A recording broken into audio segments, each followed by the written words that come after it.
And my first guest tonight is a loyal friend and ally to Congressman Rangel. Assemblyman Keith Wright also represents Harlem, and he is the Democratic chairman of Manhattan. He joins us tonight from New York City. Assemblyman, thanks very much for your time. Good evening, Liz. It's a pleasure to join you again. And it is good to see you. So today we saw some really unusual actions by Charlie Rangel, although maybe for those of us, and particularly yourself, who have seen him for a long time, it wasn't so surprising at all. Well, I don't know how unusual it was. Congressman Rangel has paid lawyers almost to the tune of $2 million during this, I guess, over 2-year process. And quite frankly, he has run out of money. So, you know, he should be afforded the right to counsel, just like any other citizen is afforded that right to counsel by virtue of the 6th Amendment and by virtue of the 14th Amendment due process clause, should be able to be afforded counsel. Well, wait now, a minute. That being said, he walked out of his own ethics hearing. He walked out. Well, he left. And he's saying that he did not have counsel. Yep. And you know the old adage, a lawyer that represents himself is a fool for a client. Now, well, Congressman Rangel, a brilliant lawyer, but has not practiced law in quite some time, is not capable of defending himself of these charges, and he's just saying that he wants his counsel. And he was given a new set of transcripts, a new set of documents maybe 6 or 7 days ago, and he hasn't had a chance to secure counsel to review all of these transcripts for this trial. Assemblyman, though, are you suggesting, I mean, for example, in the legal system, the way that it usually works is that people who cannot afford lawyers are provided lawyers by the legal system, indigents, for example. And that is true. Are you suggesting that the taxpayers should pay for counsel for Congressman Rangel? No, I'm not suggesting that. In fact, we've had many lawyers from down here in the city and down in Washington who have begged, who have asked and stated that they would defend Congressman Rangel, and they do it on a pro bono basis. But because of the rules of the House Ethics Committee and such, they won't allow a congressman to take pro bono services from lawyers in order to for people to defend themselves. So he's in a little bit of a between a rock and a hard place, is what you're suggesting. Yeah, it's a catch-22. You know, okay, what's really behind this, though? Because some of his primary opponents, and this is particularly interesting, suggested that he's deliberately trying to cast doubt on the validity of the verdict. It's believed that he's probably, at the very least, going to be found guilty of maybe violating the House rules, if not anything else. And what is he trying to do here?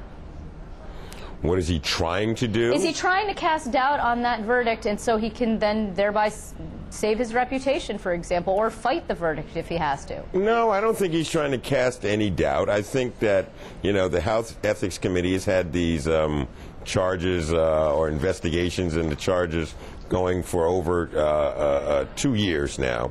And once they started the investigative balls rolling, it was then incumbent upon Congressman Rangel to secure counsel.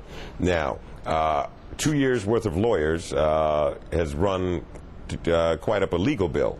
As I said, almost to the tune of $2 million. He's run out of money. Congressman has just come off a rather expensive campaign for office, where he just won re-election by an overwhelming plurality, which I guess he had to raise another $1 million. So, you know, between campaigns and legal bills, the well has run dry for a little while, and the congressman just wants some time in order to secure counsel of his choosing. Okay, let's assume that there is a sanction and that there might be a House vote deploring his conduct, which some people are saying is the most likely outcome. Then he's in the minority, he's lost Ways and Means, he has this vote against him. Does he stick around, or does he take himself out on his own terms? There have been observers who have suggested that's what this is all about. That's up to the congressman. He and I have not had any discussions about that. You know, Congressman Rangel has been in the minority before. He hated it. He did not like being in the minority, actually. And I can assure you it's something that I don't want to go through in the New York State legislature at all. Well, you're not in any danger. That he hated. No, we're not in any danger whatsoever, but being in the minority is not fun, but he has gone through it, and notwithstanding being in the minority or not, however long he stays in Congress, I'm sure he'll be quite effective, and he'll put his constituents first, as he always has done. So you and he haven't had any conversations about the possibility that you might succeed him? We've had many conversations. That has not come up.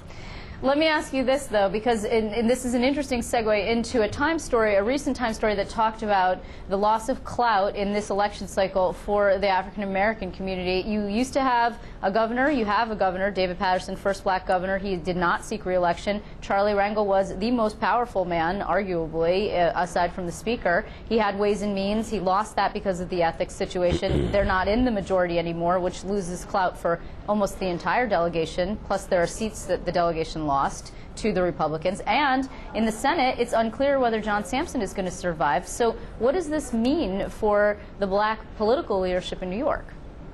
Well, I was quoted in the New York Times not too long ago talking about Governor Patterson, and I was getting somewhat nostalgic, and he and I were lamenting that this is probably the first time that he has not been on the ballot in about 25 years.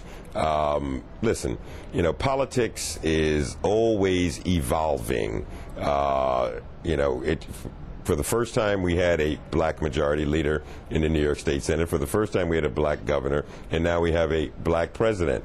And as I said, politics is ever changing, ever evolving.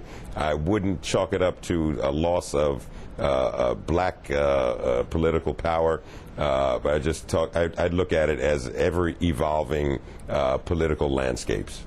And just in parting, Assemblyman, is Speaker Sheldon Silver in any danger at all? There's also been speculation now that we have Andrew Cuomo coming in as governor-elect. He's in no danger as far as I'm concerned.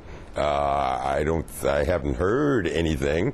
I think it's just basically some press and some pundits that are putting stories forward. But as far as I'm concerned, that Shelley Silver is not in any danger of losing any political power whatsoever. Okay. Well, will we be seeing you before the end of the year? It remains a little unclear to me. Will you be seeing me? Will we be seeing the whole assembly? I'm told that we'll probably be coming up by the end of November. Okay. Well, then we will be looking for you. In the meantime, I want to thank you very much, Assemblyman Keith Wright, for joining us this evening. Thank you so much, Liz.